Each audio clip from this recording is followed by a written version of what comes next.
existem mais trocas que vão gerar ganhos de troca, ou seja, que vão ser benéficas tanto para o comprador quanto para o vendedor? Existem, né? Ó, aqui, ó, a segunda, a quarta unidade. Se ela for transacionada, ela vai gerar ganho de troca? Se ela for vendida a 60 reais, vai gerar um ganho de troca para o comprador e para o vendedor? Vai. Por quê? Porque o vendedor valoriza a quarta unidade em 30 reais e ele vendeu a 60. Então ele teve um ganho de troca ali, né, um lucro de mais 30.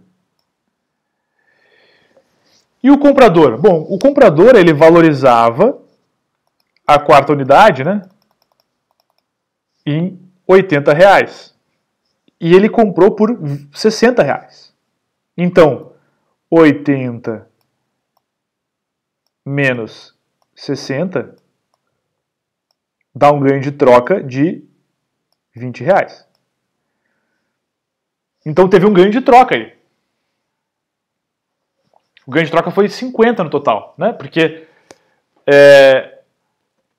o comprador ganhou 20 reais, ou seja, a diferença entre o que ele valorizava de fato o livro e o que ele pagou pelo livro, 20 reais, 80 menos 60. E o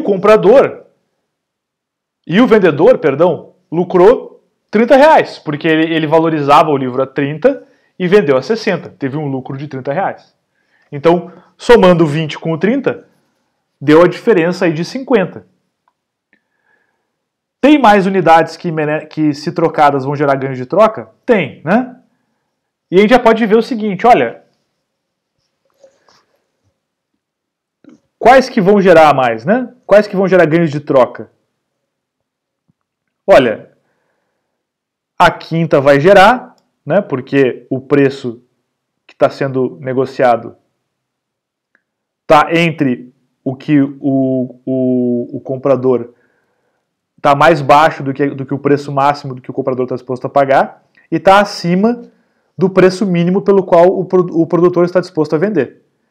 O mesmo vale para a sexta, o mesmo vale para a sétima, o mesmo vale para a oitava, o mesmo vale para a nona. Em todas elas, há ganhos de troca. Há ganhos de troca possíveis. Na nona unidade, né, olha só, na nona unidade, o comprador ele está ganhando zero, né? Está ganhando zero. Porque ele valoriza em 60 e está pagando 60. Mas o vendedor está ganhando, porque ele valoriza em 50 e está vendendo a 60. Então ele está ganhando 10 ali. Então até a nona unidade tem um ganho de troca. Tem um ganho de troca em negociar até a nona unidade. Aí a pergunta é, faz sentido negociar a 10ª unidade? Ela vai gerar um ganho de troca, negociar a 10ª unidade? A 60 reais? Não, né? Por que não?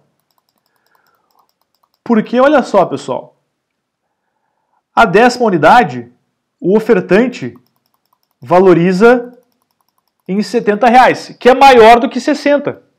Então ele está tendo um prejuízo, ele valoriza aquela unidade, a 10ª unidade, o cara está valorizando em 70 e está vendendo a 60, está com prejuízo.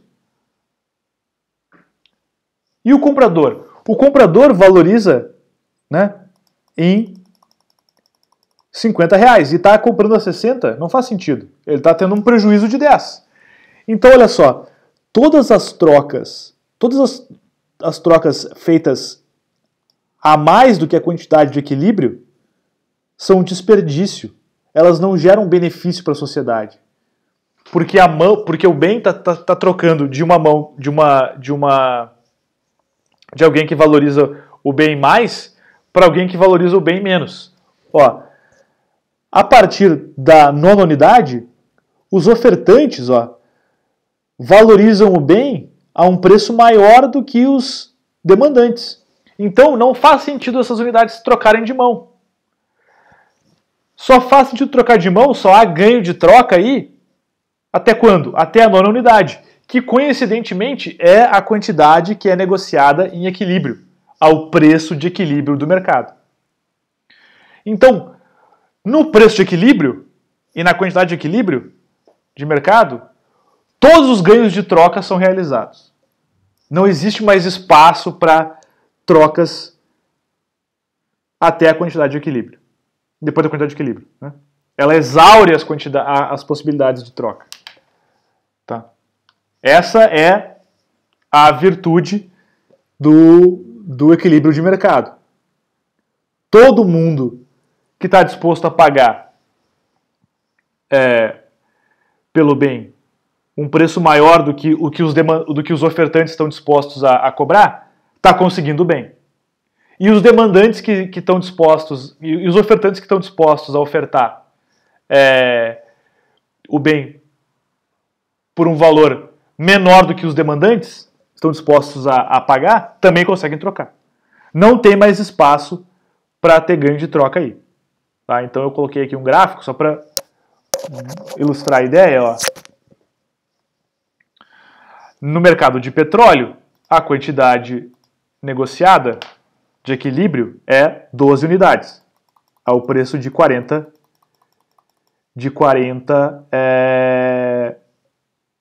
dólares o barril. Né? Analisando aqui o ganho de troca da 8ª unidade de petróleo, a gente vê que ele é positivo. Por quê? Porque o cara está disposto a trocar, o vendedor está disposto a vender a 8ª unidade por no mínimo 20 e está ganhando 40. Então ele está tendo ganho de troca aí. E o comprador está disposto a pagar mais do que 50 pela 8ª unidade e está pagando 40. Então tem um ganho de troca. Valeu a pena realizar essa troca. O mesmo vale para todas as quantidades até a quantidade 12. Né? Então esse triângulo aqui, ó, ele vai nos dar os ganhos de troca a serem realizados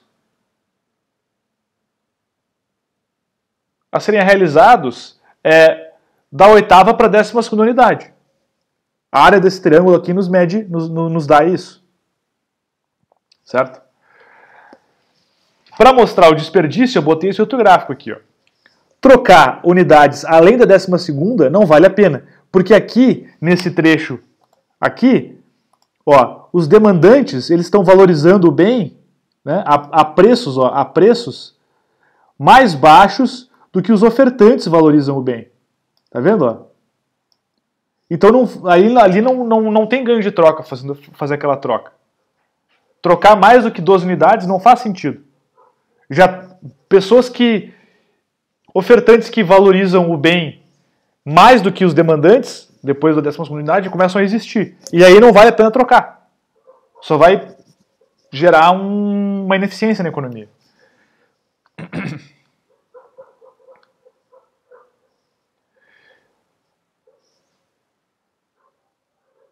Então, trocas além da quantidade de equilíbrio geram desperdício. E trocas realizadas até a quantidade de equilíbrio geram ganhos de troca.